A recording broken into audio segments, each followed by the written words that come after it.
तुझसे जो मिलके मजा है कहाँ वो गणित के सवालों में है। नमस्कार साथियों, मैं सुमित शिवरान। एसएससी किरण चैप्टर वाइज 9500 प्लस की सीरीज में आज ये हमारी रेशियो एंड प्रोपोर्शन यानी अनुपात एवं समानुपात की 10th और लास्ट वीडियो है। तो चलिए स्टार्ट करते हैं आज का पहला क्वेश्चन। ए को अंग्रेजी विषय में विज्ञान विषय की अपेक्षा दुगने अंक मिले। अंग्रेजी, विज्ञान और गणित विषयों में उसे कुल मिलाकर 180 अंक प्राप्त हुए। यदि उसे अंग्रेजी और गणित विषयों में प्राप्त अंकों का अनुपात 2:3 है तो उसे विज्ञान विषय में कितने अंक प्राप्त हुए। ठीक है, तो देख लो भाई, ऊपर पहले लिख लो अंग्रेजी, गणित और भाई विज्ञान। ठीक है, तो एक कंडीशन तो उसने आपको ये दी है कि भाई अंग्रेजी और गणित में उसको जितने जो नंबर मिले हैं उनका अनुपात 2:3 है। तो ये तो ऐसा कैसा चिपका दो यहाँ पे। फिर एक कंडीशन ये दी है भाई अंग्रेजी विषय में विज्ञान विषय की अपेक्षा दुगने अंक मिले।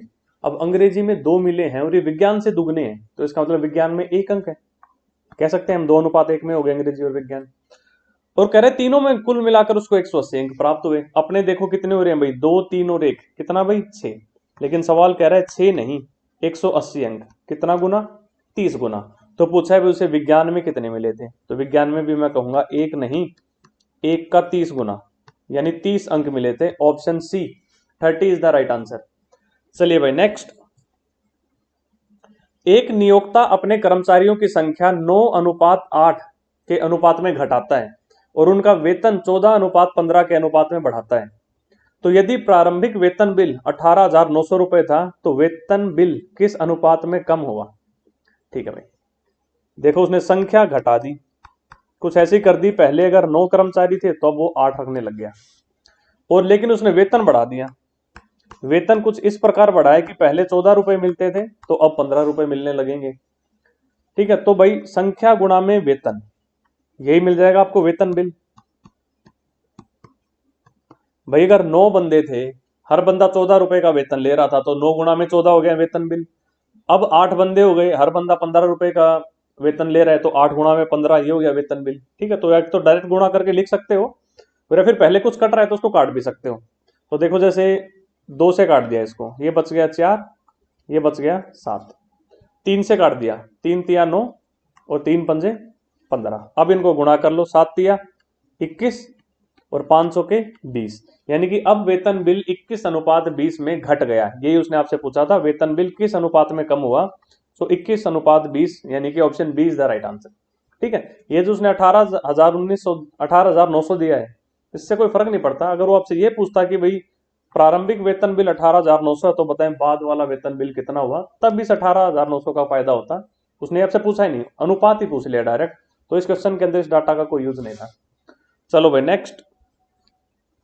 एक व्यक्ति ने कुछ चावल और गेहूं 380 रुपए में खरीदे।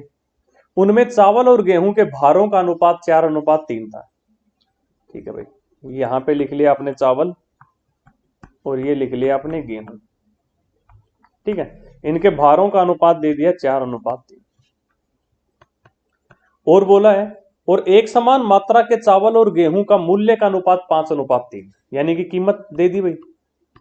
भाई ये अगर 5 रुपए के भाव से तो ये 6 रुपए के भाव से 5:6 दिया है।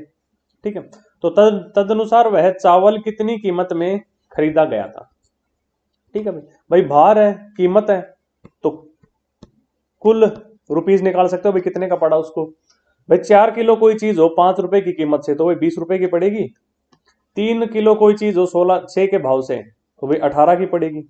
यानी अगर चावल उसको 20 रुपए के पड़ रहे हैं तो गेहूं उसको 18 रुपए के पड़ेंगे, कुल गेहूं जितने सारे खरीदे थे और कुल चावल जो उसने सारे खरीदे थे।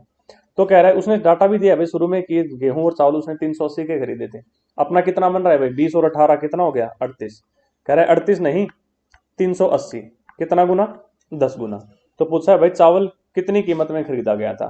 तो चावल भी 20 नहीं 20 का 10 गुना यानी 200 में खरीदे थे, और गेहूं 18 नहीं 18 का 10 गुना यानी 180 में खरीदे होते हैं अगर वो पूछता तो चावल का पूछा है तो मैं कह दूंगा 200, option C is the right answer. चलो भाई नेक्स्ट। एक व्यक्ति ने अपने पेन अपने 4 मित्रों ए बी सी एवं डी में 1/3 अनुपात 1/4 अनुपात 1/5 अनुपात 1/6 में बांटे। तदनुसार उस व्यक्ति के पास पेनों की न्यूनतम संख्या कितनी होनी चाहिए। ठीक है भाई, ये इस अनुपात में पेन बांटने के लिए उसके पास कम से कम कितने पेन होने चाहिए। तो भाई कम से कम उसके पास कितने पेन होने चाहिए के लिए आप ये करो, एक बार ये जो अनुपात है इनको एक बार ढंग से लिख लो। जैसे 1/3, 1/4, 1/5, 1/6 है, इन सभी को आप किसी ऐसी संख्या से गुणा करो जिसके पार्ट जो 3, 4, 5 और 6 इन सबके पहाड़े में आती हो, यानी इनका एलसीएम। तो 3, 4, 5 और 6 का एलसीएम कितना हो गया भाई, इनका एलसीएम हो गया 60। ठीक है भाई, 3, 4, 5 और 6 इन सबके पहाड़े में आता है 60, तो इन सबको 60 से गुणा कर लो। देखो 1/3, 1/4, 1/5 और 1/6, ये थे भाई अनुपात। तो जब इन सबको आप 60 से गुणा करोगे तो क्या मिलेगा भाई, पहला होगा 60/3 जो कि कितना हो गया 20, फिर 60/4 यानी 15, 60/5 यानी 12, नहीं 60/4 होता है 15, 60/5 12 और 60/6 मिल गया आपको 10। ठीक है, यानी 1/3, 1/4, 1/5 और 1/6 का अनुपात यही होता है 20:15:12:10। यानी उसके पास कम से कम 20, 15, 12 और 10 मिलकर कितने हो गए भाई, 57 पेन होने चाहिए थे।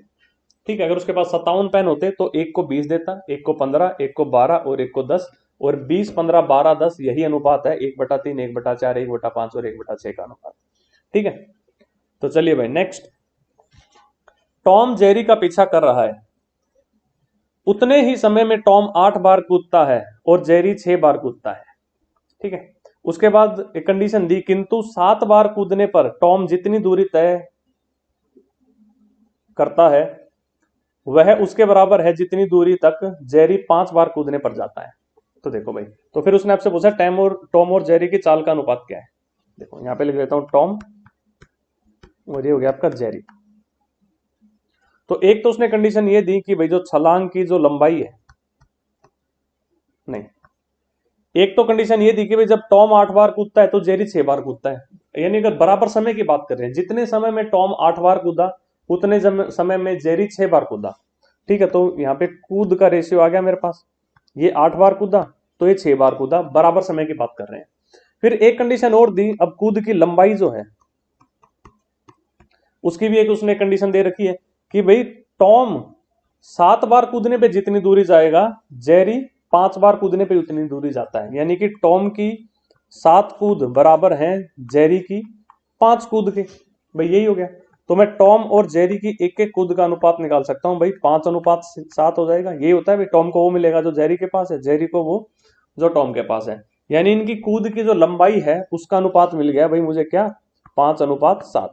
यानी टॉम की 7 छलांगे और जेरी की 5 छलांगे आपस में बराबर हैं, तो 7 गुणा में टॉम बराबर हो गया 5 गुणा में जेरी। तो यहां से मैं निकाल दूंगा टॉम और जेरी की कूद की लंबाई का अनुपात 5:7। ठीक है, नीचे वाले को मिटा रहा हूं। तो अब देखो भाई, बराबर समय की बात हो रही है भाई, जितने समय में टॉम ने 8 कूदें लगाई उतने समय में जेरी ने 6 कूदें लगाई, और टॉम की हर कूद की लंबाई 5 थी और जेरी की हर कूद की लंबाई 7 थी। तो भाई मैं यहां से अब ये निकाल सकता हूं भाई बराबर समय में दोनों ने कितनी दूरी तय की।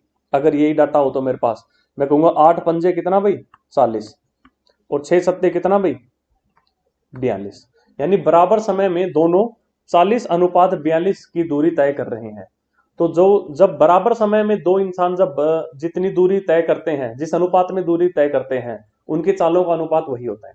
ठीक है, मतलब एक फिक्स टाइम में आप दो बंदों को कहो जाओ भाई दूरी तय करो, आपको भी 1 घंटे तय करनी है और आपको भी 1 घंटे, या फिर इसको भी x घंटे और इसको भी x घंटे।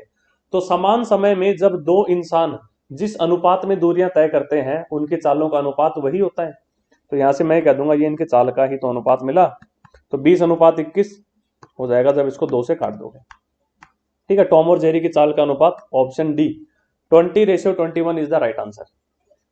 चलिए भाई नेक्स्ट, एक सिपाही चोर का पीछा करना शुरू करता है, जब चोर 10 कदम चलता है तो सिपाही 8 कदम चलता है। भाई वैसा ही सवाल हो गया, टॉम और जेरी की जगह चोर और सिपाही आ गए। ये है चोर और ये सिपाही। चलिए पहले सिपाही लिख लेता हूं, बाद में चोर। ठीक है, तो उसने बोला है कि जब चोर 10 कदम चलता है तो सिपाही 8 कदम चलता है। भाई इसके 10, अच्छा सिपाही के 8, तो सिपाही के 8 और चोर के 10। ठीक है, फिर एक कंडीशन और दी भाई, सिपाही के 5 कदम चोर के 7 कदम के बराबर है। भाई सिपाही के 5 कदम बराबर हैं चोर के 7 कदम के। तो मैं यहां से सिपाही और चोर के कदमों की लंबाई का अनुपात कह दूंगा कितना भाई 7:5। ठीक है, तो ये हो गया 7:5। ये तो हो गए भाई कदम और ये हो गए कदम की लंबाई। ठीक है, नीचे वाले को मिटा देता हूं। भाई देखो अब डाटा क्या है मेरे पास, भाई सिपाही और चोर, जब सिपाही 8 कदम चलता है तो चोर 10 कदम चलता है, लेकिन सिपाही का एक कदम अगर 7 लंबाई का है तो चोर का एक कदम 5 लंबाई का है। तो मैं यहां से निकाल दूंगा भाई इनके द्वारा तय की गई दूरी का अनुपात क्या होगा। भाई 8 सत्ते कितना 56 और 10 पंजे कितना 50। ठीक है, इसको थोड़ा काट सकते हो, कितना बन जाएगा 28:25। भाई ये इनके द्वारा तय की गई दूरी का अनुपात है और समान समय में दोनों ने दूरी तय की है, क्योंकि कंडीशन दी है आपको भाई जितने समय में चोर 10 कदम चलता है उतने ही समय में सिपाही 8 कदम चलता है। ठीक है, तो फिर यानी कि दोनों समान समय की मैं कंपैरिजन कर रहा हूं, ये जो इन्होंने दूरी तय की है, तो समान समय में जिस अनुपात में ये दूरियां तय करेंगे वही अनुपात होगा उनकी चालों का। तो ये पूछा है सिपाही और चोर की गति का अनुपात क्या है, मैं कह दूंगा 28:25, जो कि ये रहा option C 28:25 is the right answer. चलो भाई नेक्स्ट, 3 कार की गति का अनुपात 2:3:4 है। उन तीनों कारों द्वारा समान दूरी तय करने में समय का अनुपात क्या होगा। देखिए भाई, जब भी आपकी दूरी फिक्स हो, डिस्टेंस अगर फिक्स है, तो आपकी चाल और आपका समय एक दूसरे के रेसिप्रोकल काम करते हैं। जैसे जैसे चाल बढ़ेगी कम समय लगेगा, जैसे जैसे चाल घटाओगे ज्यादा समय लगेगा, अगर डिस्टेंस फिक्स है तो आपको चालों की यानी गति का अनुपात दे रखा है और आपसे समय का अनुपात पूछा है, तो मैं कहूंगा समय का अनुपात गति के अनुपात से उल्टा होगा। तो भाई उल्टा यानी कि रेसिप्रोकल, मैं कहूंगा 1/2 अनुपात 1/3 अनुपात 1/4, ये मेरा उत्तर हो जाएगा। ठीक है, जब गति का अनुपात 2, 3 और 4 है तो समय का अनुपात 1/2, 1/3 और 1/4 होगा। तो इसको बस ठीक से लिख लो, नीचे 2, 3 और 4 है तो ऐसी संख्या से इन तीनों को गुणा करो कि वो 2 से भी कटे, 3 से भी कटे और 4 से भी कटे, यानी 2, 3 और 4 का एलसीएम जो कि होता है 12। तो हम तीनों को आप 12 से गुणा कर दो। भाई 12/2 कितना 6, 12/3 कितना 4, 12/4 कितना 3, यानी 6:4:3 होगा उनके द्वारा लिए गए समय का अनुपात। तो option D 643 is the right answer. चलो भाई नेक्स्ट, दो बेलनों की त्रिज्याओं का अनुपात 2:3 है और उनकी ऊंचाई का अनुपात 5:3 है। देखो ये हो गई त्रिज्या 2:3, आर से लिखते हैं हम इसको, और ऊंचाई को लिखते हैं एच से, ये हो गई 5:3। तो भाई बेलन यानी कि सिलेंडर, उसका आयतन जो होता है, ये पूछा है आयतन का अनुपात क्या होगा। उसके आयतन का फॉर्मूला होता है πr²h। पाई तो देखो फिक्स है 22/7, आर और एच वेरिएबल है, आप भाई आर को बदल सकते हो या एच को बदल सकते हो, पाई को आप नहीं बदल सकते हो, फिक्स रहेगा हमेशा उसकी वैल्यू। तो देखो यानी कि त्रिज्या के वर्ग और ऊंचाई पे डिपेंड करेगा उसका आयतन। तो देखो ये पहले त्रिज्या 2 थी बाद में 3 हो गई, ऊंचाई पहले 5 थी बाद में 3 हो गई, तो मैं कहूंगा आयतन r²h यानी त्रिज्या का वर्ग गुणा में ऊंचाई।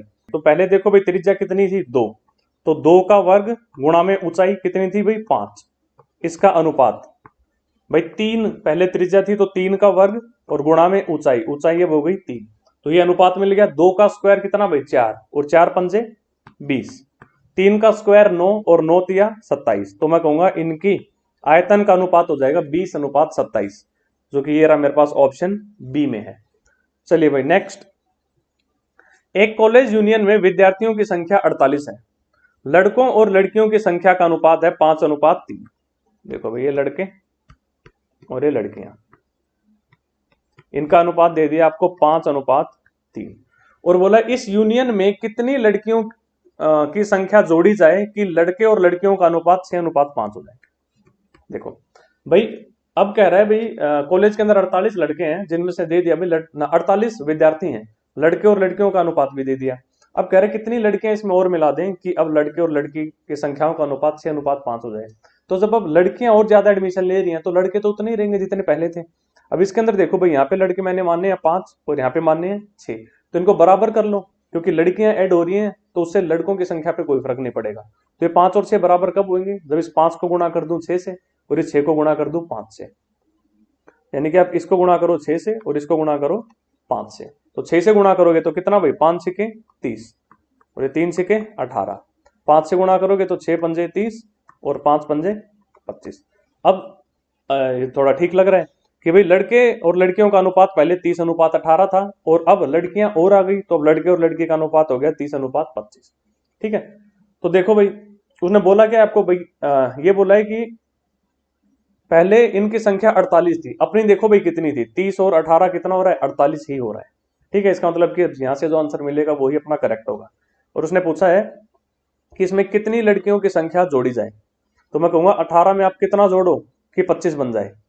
18 में आप 7 जोड़ोगे तो 25 बन जाएगा भाई। ठीक है, तो यानी कि मेरा आंसर हो जाएगा ऑप्शन बी 7, कि 7 लड़कियां और बढ़ा दी जाएं तो अब इनका अनुपात 6:5 हो जाएगा। चलिए भाई नेक्स्ट, 2 विषयों अंग्रेजी और हिंदी में परीक्षा में संजय के अंकों का अनुपात 7:11 है। ठीक है भाई, ये अंग्रेजी अनुपात, ये हो गई हिंदी, इनका अनुपात दे दिया आपको 7:11। यदि अंग्रेजी की तुलना में उसे हिंदी से 20 अंक अधिक मिले, हिंदी में 20 अंक अधिक मिले, अपने देखो भाई कितने ज्यादा हैं, 7 से 11 हो रहे हैं, तो भाई 4 अंक ज्यादा हैं हिंदी में अंग्रेजी से, लेकिन सवाल कह रहा है 4 नहीं भाई 20 अंक ज्यादा है, यानी कि 5 गुना। तो पूछा है अंग्रेजी में उसे कितने अंक मिले, तो अंग्रेजी में भी मैं कहूंगा 7 नहीं, 7 का 5 गुना, कितना भाई 35। So option A 35 is the right answer. चलो भाई नेक्स्ट, रिजवान ने एक बक्से में लाल और नीली कांच की गोलियां रखी गई हैं। लाल तथा नीली गोलियां 5:4 के अनुपात में हैं। 5 लाल गोलियां खो जाने के बाद इनका अनुपात 10:9 हो जाता है। देखो भाई ये लाल है और ये नीली है, कह रहा है भाई अभी लाल और नीली का अनुपात है 5:4। अब कह रहा है 5 लाल गोलियां खो गई और अब इनका अनुपात हो गया 10:9। तो जब लाल गोलियां खोई हैं तो नीली तो उतनी रहेंगी जितनी पहले थी। देखो भाई यहाँ पे नीली है 4 और यहाँ पे है 9, तो इनको बराबर करो। कैसे, इसको मैं गुणा कर दूंगा 9 से और इसको गुणा कर दूंगा 4 से, तो दोनों ही 36 हो जाएंगे, बराबर हो जाएंगी। तो इसको 9 से गुणा कर रहे हो तो कितना भाई, 9 पंजे 45, 9 चौके 36। यहाँ पे कितना भाई, 10 गुणा में 4 40, 9 गुणा में 4 36। यानी पहले लाल और नीली का अनुपात था 45-36 और अब हो गया 40-36। भाई नीली अभी उतनी है जितनी पहले थी। तो उसने क्या कहा भाई, 5 लाल गोलियां खोई हैं, अपनी देखो भाई कितनी खोई हैं, 45 से 40 पे आ रहे हो, कितनी कम हो रही है 5, और सवाल भी कह रहा है भी 5 ही कम हो रही है, तो इस 5 की जगह आपको 5 ही दे रखा है। तो उसने पूछा क्या आपसे, उसके पास अब कितनी गोलियां बची हैं, तो उसके पास अब कितनी बची हैं, ये 40 और ये 36, कितनी बच गई भी, 76 गोलियां बच गई उसके पास अब। So option C 76 is the right answer.